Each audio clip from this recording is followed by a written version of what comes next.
If your pool returns are pointed at the surface, you're probably wasting circulation, raising your pH faster, increasing evaporation, and losing more heat than you realize.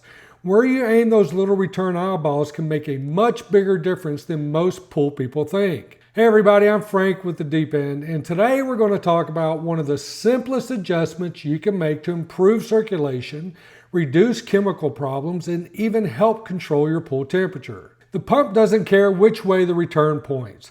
Here's something that's important to understand. Your pump is producing essentially the same flow rate and pressure regardless of where that return eyeball is pointed.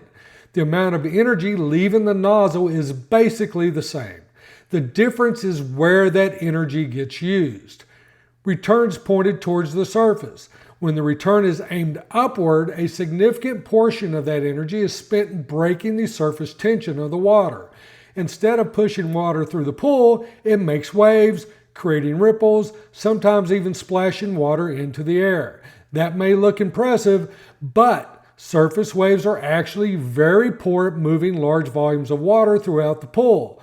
Most of that energy stays right at the surface. Returns pointed downward. Now let's point that same return downward. None of that energy is wasted in breaking the surface. Instead, the return creates a concentrated jet of moving water. As that jet travels, it drags surrounding water with it through a process called entrainment. Think of it like a moving train pulling cars behind it. One stream of water ends up moving a much larger body of water. That's what creates real circulation, better pool circulation. When returns are aimed below the surface, you create a slow rotating current throughout the entire pool. That circulation reaches the floor, the corners, the tanning ledges, the steps, all those places where stagnant water likes to hide. Dead spots are exactly where algae likes to get established.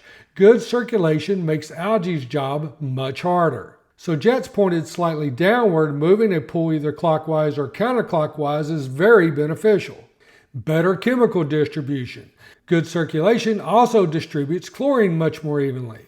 Instead of sanitizer staying concentrated near the returns, it gets carried throughout the entire body of water. That means every gallon of water is getting treated more uniformly. Better temperature balance. Returns pointed downward also help eliminate temperature stratification. Without good circulation, warm water naturally stays near the surface while cooler water settles deeper. By pushing water downward, you're constantly mixing the pool, producing a much more even water temperature body of water. Surface disturbance raises pH. Now here's something a lot of people don't realize.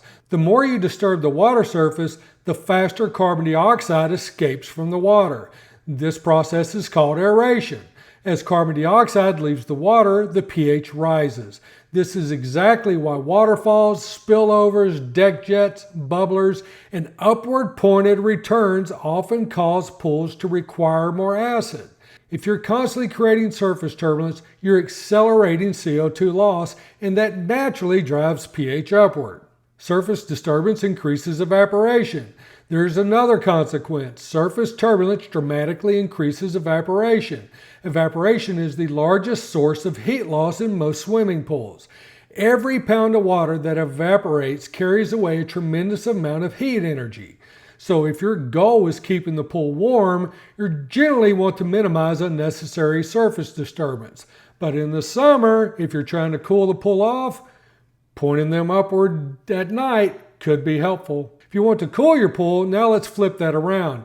If you live somewhere like Texas and your pool is getting into the mid-90s during summer, you can actually use this to your advantage.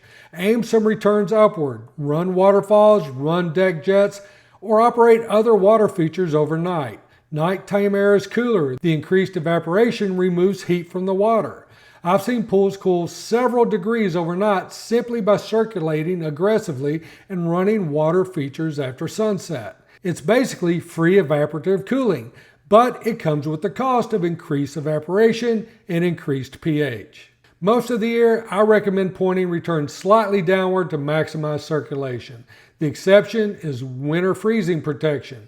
During freezing weather, I often recommend pointing returns toward the surface. Why? Because moving water helps prevent ice formation near the towel line and around skimmers. It's one of the few times surface agitation is actually beneficial. My general recommendations: for normal operation, aim return slightly downward. Try to create one consistent circular rotation of the pool. Eliminate dead spots. Keep water moving through every area of the pool.